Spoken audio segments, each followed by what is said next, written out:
Assalamualaikum warahmatullahi wabarakatuh. Di sini kami akan presentasi mata kuliah penilaian hasil belajar tentang analisis butir soal. Saya Hoirunisa dan teman saya Mas Toriful Huda Maufiro. Langsung saja.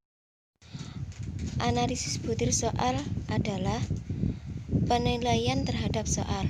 Telah diketahui bahwa penyusunan tes sangat mempengaruhi kualitas butir soal, sehingga untuk menganalisis butir soal yang berkembang saat ini terdiri dari dua teori, yakni teori pendekatan klasik dan teori modern. Kemudian, karakteristik butir soal. Yang pertama, tingkat kesukaran atau difficulty level.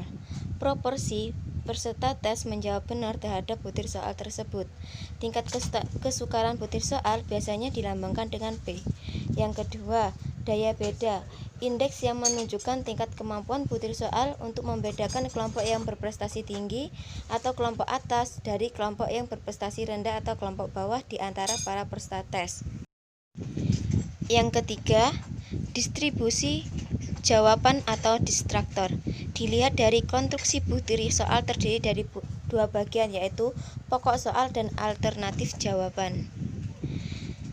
Penjelasan lebih lanjut. Yang pertama, tingkat kesukaran atau difficulty level. Makin besar nilai P yang berarti makin besar proporsi yang menjawab benar terhadap butir soal tersebut. Makin rendah tingkat kesukaran butir soal itu, hal ini mengandung arti bahwa soal itu makin mudah. Demikian pula sebaliknya. Soal yang baik adalah soal yang tidak terlalu mudah atau tidak terlalu sukar. Soal yang terlalu mudah tidak merangsang mahasiswa untuk mempertinggi usaha memecahkannya. Sebaliknya, soal yang terlalu sukar akan menyebabkan mahasiswa menjadi putus asa dan tidak mempunyai semangat untuk mencoba lagi karena di luar jangkauannya. Menurut Asnawi Zainul dan teman-teman, besarnya tingkat kesukaran berkisar 0,00 sampai 1,00. Untuk sederhananya, tingkat kesukaran butir dan perangkat soal dapat dibagi menjadi 3 kelompok. Yang pertama, sukar. Nilai tingkat kesukarannya 0,00 sampai 0,25, sedang 0,26 sampai 0,75, sedangkan mudah 0,76 sampai 1,00. Kemudian yang kedua, yakni daya beda. Menurut Surya Brata 1999 menyatakan tujuan pokok mencari daya beda adalah untuk menentukan apakah butir soal tersebut memiliki kemampuan membedakan kelompok dalam aspek yang diukur sesuai dengan perbedaan yang ada pada kelompok itu. Menurut Asnawi Zainul dan kawan-kawan 1997, daya beda yang dianggap masih memadai untuk sebutir soal ialah apabila sama atau lebih besar dari 0,30.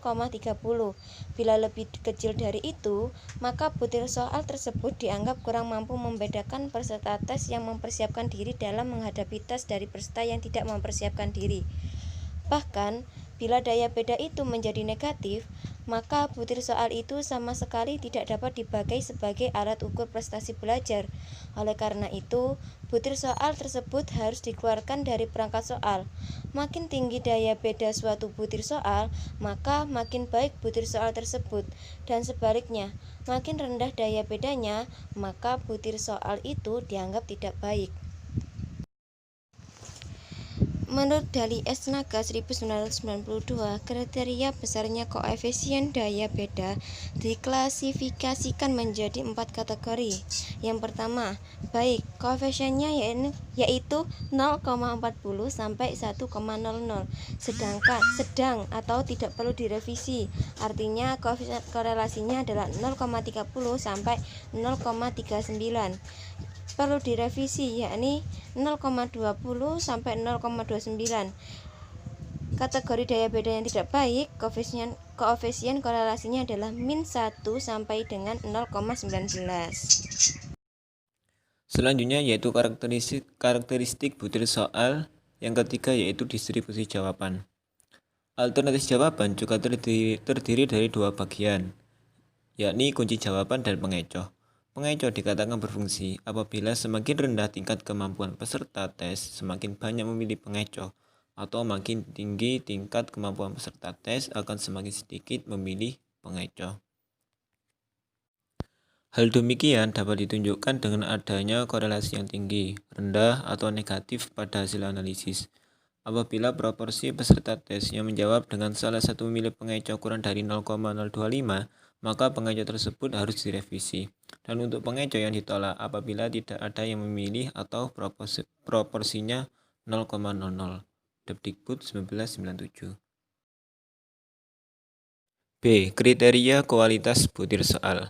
Menurut pandangan teori tes klasik, secara empiris, mutu butir soal ditentukan oleh statistik butir soal yang meliputi tingkatan kesukaran, daya beda, dan efektivitas distraktor. Menurut statistik butir, kualitas butir soal secara keseluruhan dapat dikategorikan sebagai berikut. Yang dijelaskan pada tabel 4, klasifikasi kualitas butir soal. Yang terdapat dua kolom, yakni yang pertama kolom kategori dan yang kedua kolom kriteria penilaian. Dalam kategori baik, maka kriteria penilaiannya apabila yang pertama, tingkat kesukaran P lebih besar dari sama dengan 0,25, kurang dari sama dengan 0,75. Yang kedua, korelasi biserial butir soal lebih besar dari sama dengan 0,40. Dan yang ketiga, korelasi biserial alternatif jawaban atau distraktor bernilai negatif. Terus, apabila kategorinya revisi, maka kriteria penilaiannya apabila yang pertama tingkatan kesukaran P kurang dari 0,25 atau P lebih besar 0,75. Tetapi korelasi biserial butir lebih besar dari sama dengan 0,40 dan korelasi biserial distraktor bernilai negatif.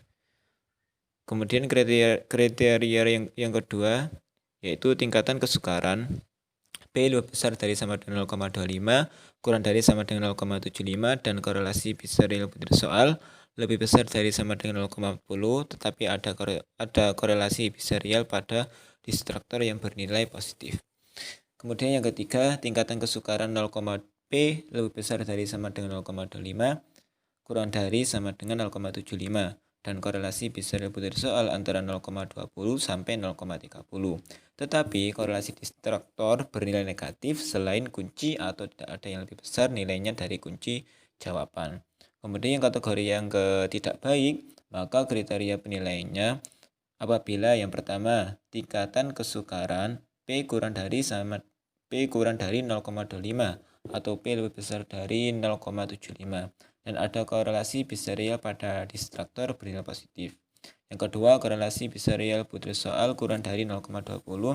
Dan yang ketiga, korelasi biserial butir soal kurang dari 0,30. Dan korelasi biserial distraktor bernilai positif. Kemudian yang C yaitu reliabilitas. Reliabilitas adalah suatu hal yang sangat penting pada alat pengukuran standar. Reliabilitas dihubungkan dengan pengertian adanya ketepatan tes dalam pengukurannya. Reliabilitas adalah kestabilan skor yang diperoleh peserta tes yang sama ketika diuji ulang dengan tes yang sama pada situasi yang berbeda atau dari suatu pengukuran ke pengukuran lainnya. Dengan kata lain, reliabilitas merupakan tingkat konsistensi atau kemantapan hasil terhadap hasil dua pengukuran hal yang sama. Dapat juga diartikan sebagai tingkat kepercayaan dari suatu alat ukur. Sekian presentasi dari kelompok kami, kurang lebihnya mohon maaf sebesar-besarnya. Wassalamualaikum warahmatullahi wabarakatuh.